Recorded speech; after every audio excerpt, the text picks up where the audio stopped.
Түзөөдө Лондон, BBC, саламатсыздарбы? Эл аралык жана спорт жаңылыктары менен тааныштырып, Алмаз Чороев. Допинг боюнча чуулгандуу маалымат ачыкка чыккандан кийин, Эл аралык Олимпиада комитети козуткуч менен жеңишке жеткендер жоопко тартылат деп айтты. Афган талиптеринин жаңы видеосу жүздөгөн адам жаңы башчы Молдо Ахтар Мансурду колдоп чогулганын көрсөтөт. Желим баштыктарга каршы катаал күрөш жана анын экологияга таасири тууралуу айтып беребиз. Эл аралык Олимпиада комитети допинг аркылуу жеңишке жеткендер жоопко тартылат деп кабарлады. Бул билдирүүгө Британ жана немис маалымат каражаттарынын иликтөөсү түрткү болду.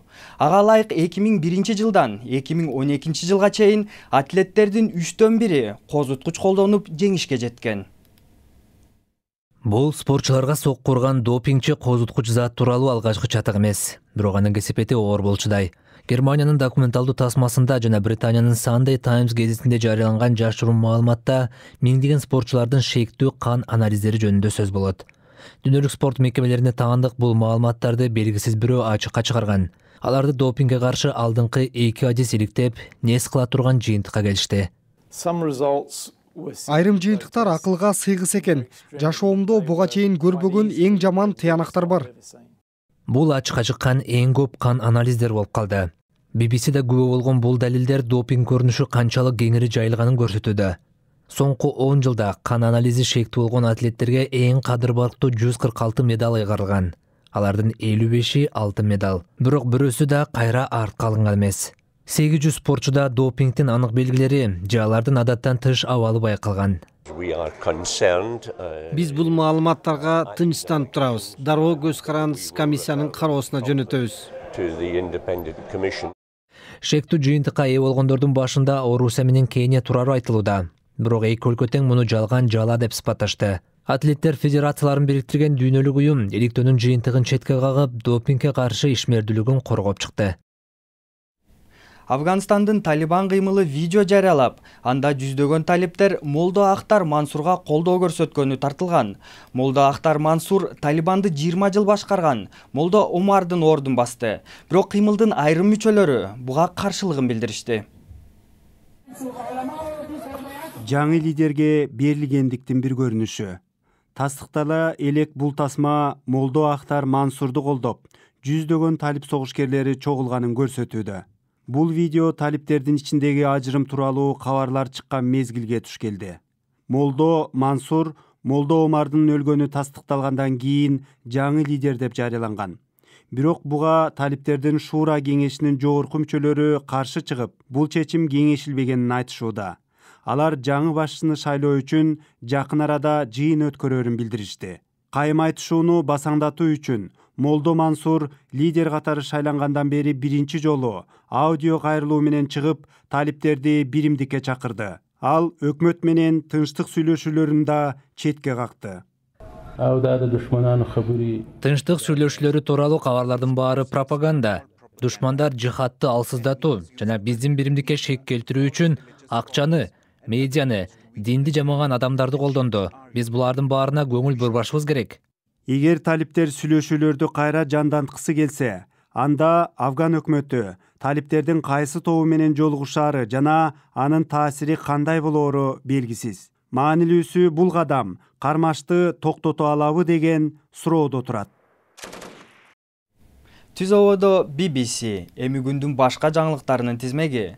Грециянын баалуу кагаздар базары 5 аптадан бери бүгүн биринчи жолу кайра ачылды. Биржа өлкөдөгү карыз кризисинен кийин жабылган. Рынок жабылган учурда акциялар 16%га чейин төмөндөдү. Грециянын өндүрүш тармагы эң ири жоготууларга учураганы айтылууда. Amnesty International уюму Рио-де-Жанейро шаарында акыркы 5 жылда полициянын колунан 1500 адам каза тапкан деп билдирди. Уюмдун айтымында көп учурда кылмышкерлер жаракат алып же багынып берсе деле, полиция курал колдонгон. Бразилиянын коопсуздук кызматы азырынча комментарий бере элек. Англия менен Испаниянын окумуштуулары карындын астындагы бездердин рак илдетин аныктоонун арзан жолун табышты. Бул ыкма ооруну 95%га туура таап чыгат деп айтылууда. Учурда генетика жагынан илдетке кабылышы мүмкүн делген адамдар сыноодон өтүп жатышат. Желим баштыктар азык түлүк дүкөндөрдө бекер берилип келет. Бирок андай баштыкты жок кылууга 1000 жыл керек жана ал экологияга зыян келтирери бышык. Улуу Британияда желим баштыкты бекер берүүгө тыюу салынып, аны колдонгондордун саны кескин төмөндөгөн. Азык түлүк дүкөн же базарларда бир көрүнүш адатка айланган. Сатып алынган азыктар желим баштыкка салынат. Бул полиэтилен баштыктардын коркунучу тууралуу көп айтылганы менен Британияда өткөн жылы 8,5 миллиард желим баштык колдонулган. Бул көрсөткүч 2 жылдын ичинде 200 миллионго өстү. Желим баштыктарды тургундар болжолу менен 20 мүнөткө колдонот. Дүкөндөн үйгө жеткенден кийин алар таштандыга ыргытылат. Желим баштыктарды жоготуш үчүн дээрлик 1000 жыл керек жана ал экологияга зыян экени бышык. Бирок Британияда жакын арада өзгөрүүлөр болот. Уэльс аймагы биринчилерден болуп, 2010 жылы азык-түлүк саткан дүкөндөргө желим баштыктарды бекер берүүгө тыюу салган. Андан бери желим баштыкты колдонгондордун саны 78%га төмөндөдү. 2013 жылы Түндүк Ирландияда бул мыйзамды өткөрүп, бир жылдын ичинде көрсөткүч 71%га түшкөн. Шотландия өткөн жылы өзгөрүүлөрдү киргизип, баштыктардын саны 147 миллионго төмөндөгөнү айтылууда. Англия болсо, Улуу Британияда желим баштыктарды эң көп колдонгон аймак. Эми октябрь айында азык-түлүк дүкөндөр аны сатып баштайт. Бирок бул мыйзам чоң 250ден кем эмес ишкерлери бар дүкөндөргө тиешелүү. Ал эми чакан дүкөндөр желим баштыктарды бекер тарата берет. Ушул учурда биз тургундардын азык сатып алуу маданияты дагы өзгөрүп жатканын эске алышыбыз керек. Мурда бир аптада бир жолу дүкөнгө барышса, учурда тургундар 2 күндө бир барып аздан алып калышты. Желим баштыктарды колдонгондордун саны октябрь айынан баштап кескин төмөндөйт деп айтылууда. Бирок өкмөт эмитен эле тургундарды желим баштыктан кездеме же кайра колдонууга мүмкүн болгон баштыктарга өткүлө деп үндөп жатат. Эми спорт. Англиянын Супер кубогунда Арсенал 1-0 эсеби менен Челсини жеңип алды. Эки команданын акыркы 13 беттешин Челси уткан. Арсеналдын жылдызы Окслейд Чемберлен жалгыз голду тепти. Салт боюнча Супер кубок жаңы сезондун алдында болот. Анда Премьер лиганын чемпиону менен Англиянын кубогун уткан команда күч сынашат. Футболду улантабыз. Манчестер Юнайтед жарым коргоочу Анхел Ди Марияны ПСЖга кетирүүгө макул болгондон кийин Ди Мария Доха шаарына келди. Келишим 69 миллион доллардын тегерегинде деп айтылууда. Манчестер Юнайтед өткөн жылы Ди Марияны Реал Мадриттен өткөрүп алган. Бирок футболчу сезондун аягында начар ойноп, акыркы 10 беттештин бирөөсүндө гана негизги курамага кирген. Ultimate Frisbee үчүн жагымдуу жаңылык. Эл аралык Олимпиада комитети оюнду расмий түрдө тааныды.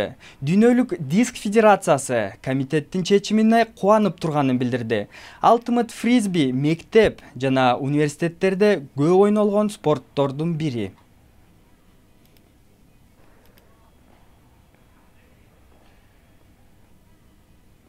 Бул жана башка жаңылыктарды биздин интернет сайтыбыздан таба аласыз. Дарегибиз bbc-kyrgyz.com сайтыбыздан допинг боюнча жаңылыкты толугураак окусаңыз болот. BBC жаңылыктарын Facebook, Twitter жана YouTube'дан да таба аласыз. Ал үчүн бизди BBC Кыргыз деп издеңиз. Сиздер менен мен Алмаз Чороев болдум. Саламатта калыңыздар.